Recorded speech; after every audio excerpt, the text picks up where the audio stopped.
बिस्मिल्लाहिर्रहमानिर्रहीम। अस्सलाम वालेकुम। Welcome to Masara kitchen. मैं हूँ मारिया सैयद। मैं हूँ सबिका सैयद। आज मसारा किचन में बन रहा है आलू गोश्त, और ये जो आलू गोश्त की रेसिपी है ये मेरी फैमिली रेसिपी है। जिस तरह से मेरी मम्मा बनाती हैं उसी रेसिपी को आज हम यहाँ पे शेयर करेंगे किस तरह हमारे यहाँ आलू गोश्त बनता है। तो आलू गोश्त बनाने के लिए मैंने यहाँ पे आधा किलो बीफ लिया है।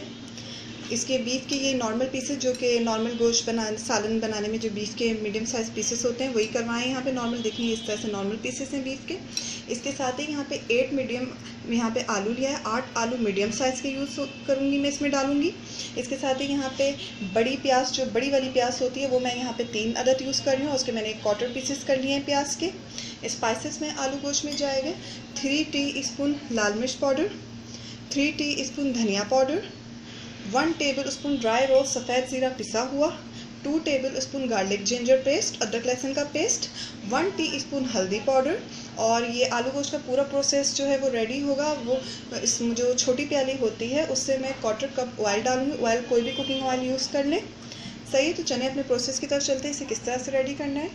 और मैंने यहाँ पे नमक नहीं रखा है, मैं नमक नहीं रखती हूँ। ये नमक जो है वो हस्बे ज़रूरत ही ऐड करती हूँ मैं, तो वो हस्बे ज़रूरत ऐड होगा नमक। देगची में मैंने गोश्त डाल दिया। गोश्त में मैंने सिर्फ 1 गिलास पानी ऐड किया है। अब इसमें यहाँ पे जो 3 लार्ज साइज़ के बड़े प्याज कटे हुए थे ये डाल दिए मैंने। अब इसमें जाएगा मसाला, लाल मिर्च पाउडर,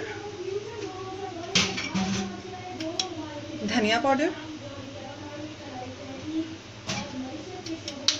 हल्दी पाउडर, गार्लिक जिंजर पेस्ट, नमक हस्बे ज़रूरत,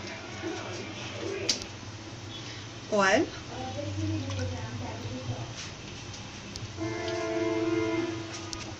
ये मैंने जस्ट 1/4 कप ऑयल जो है ऐड किया है। इसको कम ज़्यादा कर सकते हैं कि ये पक जाए। तो ऑयल अगर ऊपर नहीं आ रहा है, खूबसूरत सालन नहीं लग रहा है दिखने में, तो थोड़ा ऑयल उस वक्त भी हम भूनते वक्त भी डाल सकते हैं। अभी मैं इसमें एक बॉइलिंग लाऊंगी। बॉइलिंग आ चुकी है। अब मैं इसे कवर करके गोश्त गल जाने तक पकाऊंगी, फिर उसके बाद बताते हैं आगे क्या करना है। गोश्त जो है अच्छे से गल चुका है। अब मैं इसको भून रही हूँ और इसको बिल्कुल मैंने देखें तेल जो है ये इतना तेल काफ़ी है, तो मैं अभी इसमें और ऑयल नहीं डालूंगी। सही है, अब इसको भूनना है सही से। गोश्त अच्छे से भुना चुका है, देखें सही है, उबाल ऊपर आ चुका है, गोश्त भुना चुका है। कढ़ाई गरम की है, उसमें तकरीबन मैंने 2 टेबलस्पून ऑयल डाला है। अब इसमें यहाँ पे मैंने आलू काट के रखे हुए थे, एक आलू के मैंने 2 पीसेस किए हैं। सही है, इसको डाल के आलूओं को फ्राई करूँगी मैं। आलूओं को मैंने लाइट सा यहाँ पे चंद मिनट तक फ्राई किया है। इसको लाइट से हमको फ्राई करना है। अब इसको भुने हुए गोश्त में डालेंगे। फ्राई किए हुए आलूओं को मैंने भुने हुए गोश्त में डाल दिया है। अब इसको मिक्स करके ठीक है, अब इसमें तकरीबन आधा गिलास के करीब पानी डालूंगी।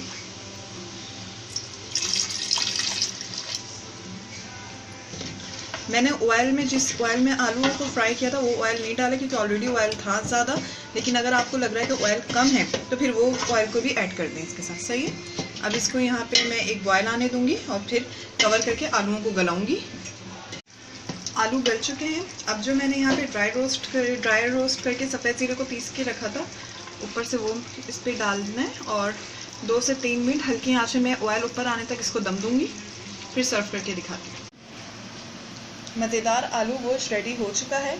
इसके साथ ही हमें दुआ में याद रखिएगा, और अब हमें इजाज़त दीजिए। मैं हूँ मारिया सैयद। मैं हूँ सबिका सैयद। अल्लाह हाफिज़। अल्लाह हाफिज़।